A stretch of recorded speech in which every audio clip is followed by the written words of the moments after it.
Bulletin کے آغاز میں آپ کو بتائیں، سرحد پار سے دہشت گردی مزید برداشت نہیں۔ وزیر اعظم شہباز شریف نے صاف صاف کہہ دیا، بولے ہمسایہ ملک کی زمین دہشت گردی کے لیے استعمال ہونا ناقابل برداشت ہے۔ وزیر اعظم کی ہمسایہ ممالک کو ساتھ بیٹھ کر دہشت گردی کے خلاف لائحہ عمل تیار کرنے کی دعوت، کہا امید ہے برادر ممالک تجویز پر غور کریں گے، دہشت گردی کی واپسی کسی المیے سے کم نہیں۔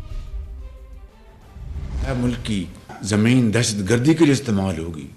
تو یہ اب قابل برداشت نہیں ہے۔ یہ بات بڑی واضح رہنی چاہیے کہ we will not tolerate any kind of terrorism from across the border under no circumstances۔ میں گزارش کروں گا، آئیں بیٹھیں مل کر دہشت گردی کے خلاف لائحہ عمل تیار کریں، جس کے اوپر ہم سنجیدگی کے ساتھ اور انتہائی سنسیئرٹی آف پرپس کے ساتھ اس کے خاتمے کے لیے مل کے کام کریں گے تو اس سے بہتر خطے میں امن قائم کرنے کے لیے، غربت اور بے روزگاری کے خاتمے کے لیے مجھے امید ہے کہ اس حوالے سے ہمارے یہ جو ہمسایہ ملک ہے وہ میری اس مخلصانہ تجویز کو غور سے اس کو لیں گے اور مل کر انشاءاللہ ہم خطے کو امن کا گہوارہ بنائیں گے۔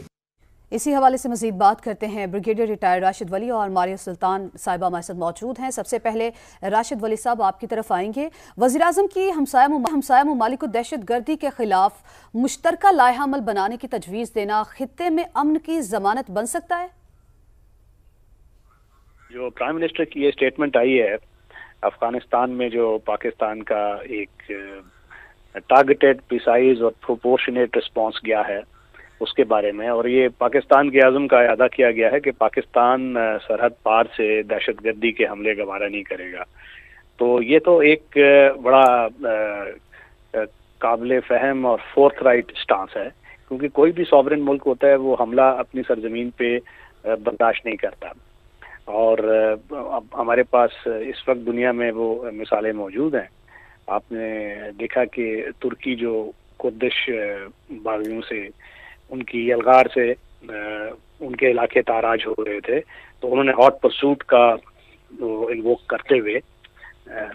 جو شام اور عراق میں کارروائیاں کی، اور ان کے بہت سے علاقوں میں ان کی عمل داری بھی ہے۔ یہاں ہمارے جو پاک افغان سرحد سے متصل علاقے ہیں، پکتیا، پکتیتا، خوست، ننگرہار، کنڑ، وہاں پہ بیس موجود ہیں ان کے، جہاں پہ یہ ٹی ٹی پی کے جو ملیٹنٹ ہیں وہاں ٹریننگ حاصل کرتے ہیں، وہاں سے ان کو فوراً جو ایڈ بھی مل رہی ہے، پوری معاونت ہو رہی ہے، اور ان کی بالکل نظر کے نیچے جو افغان انٹرم گورنمنٹ ہے، اور اس کے باوجود افغان انٹرم گورنمنٹ سے بارہا پاکستان کی ریکویسٹس کے باوجود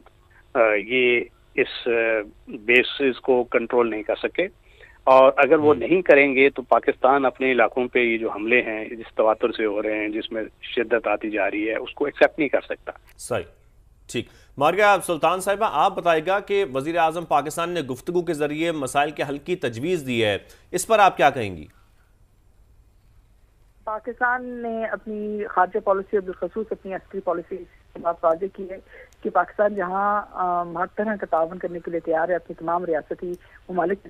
لیکن کچھ پاکستان کی حدود میں، کچھ پاکستان کے تحفظات، اور یہ تحفظات اس بات کے ساتھ منسلک ہیں کہ پاکستان آئندہ پاکستان کے اندر دہشت گردی کو کسی صورت برداشت نہیں کرے گا۔ پاکستان نے جو کچھ بھی کیا بہت برداشت کی بات کی، اور جو چیز آج منسٹر نے بات کی ہے اس کا بھی لب و لباب یہی ہے کہ پاکستان دہشت گردی کے خلاف اپنے عزم نہ صرف قائم ہے کہ اس کے خلاف جو ہے بھرپور مہم جوئی کرے گا، لیکن اس کے ساتھ ساتھ پاکستان یہ بھی ہے کہ جو علاقائی طاقتیں ہیں ان کو یہ بات سمجھنے کی ضرورت ہے کہ دہشت گرد کسی ایک ملک کے ساتھ نہیں، لیکن تمام علاقے کے امن کے لیے ایک خطرہ ہے، اور اس کی ضروری ہے کہ کمیونیکیشن یعنی کہ تعلقات اور باہموں افہیم کے ساتھ جو ہے بات چیت کی جائے، اور یہی بات آپ افغان حکومت کو بھی کی، کیونکہ جو مثبت تعلقات ہیں علاقائی طاقتوں کے ساتھ، چاہے پاکستان کے افغانستان کے ساتھ، ایران کے ساتھ یا کسی بھی تیسرے ملک کے ساتھ، وہ اس بات کی طرف آپ کو زیادہ مائل کرتے ہیں کہ آپ اپنے معاملات کو دو طرفہ اور طریقے سے حل کریں، نہ کہ یک طرفہ۔ ٹھیک ہے، ماریہ سلطان صاحبہ اور بریگیڈیئر ریٹائرڈ راشد ولی صاحب، آپ دونوں کا بہت شکریہ۔